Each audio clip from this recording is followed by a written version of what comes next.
Benvinguts al briefing d'aquesta última etapa de la Brama, que en el vostre cas consta de 26 quilòmetres i 1.600 metres de desnivell positiu. És una etapa on passem per diverses zones de pastura d'animals i tal com ha passat aquests dies enrere, és important que si trobeu un filat sempre el deixeu tancat després de passar-hi. Sortirem del pavelló de Ribes i en un primer moment seguim un passeig, el primer quilòmetre, fins creuar la via del Cremallera i també la carretera de Pardines, i després sí que ja encarem per una urbanització que de seguida és un camí que després de passar algunes cases i granges es transforma en una pista, que ens portarà a Pardines, on trobareu el primer avituallament.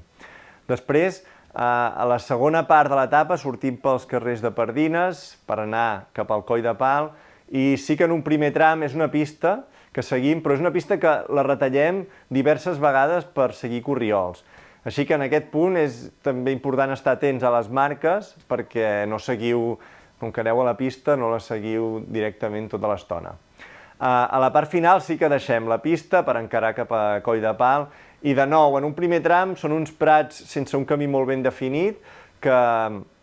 aquí també haureu d'estar atents a les marques i les banderetes, i després sí que es transforma en un corriol més clar que ens porta fins al segon avituallament, al Coll de Pal, que precisament és el punt on ens ajuntem amb la cursa de 100 quilòmetres. A partir d'aquí encarem tota la cresta de Serra Cavallera fins al Taga. És una zona més exposada, a 2.000 metres d'alçada, que en cas de bon temps no té absolutament cap complicació i que té unes vistes espectaculars, però en cas de vent o mal temps pot ser més delicada. Així que, depenent de la previsió que tinguem per a aquesta etapa, serà important anar equipats, sobretot per aquesta zona més exposada. A nivell tècnic no és complicada. Potser hi ha un petit tram després de Puig Estela que pot ser una mica més lent, però sense cap complicació.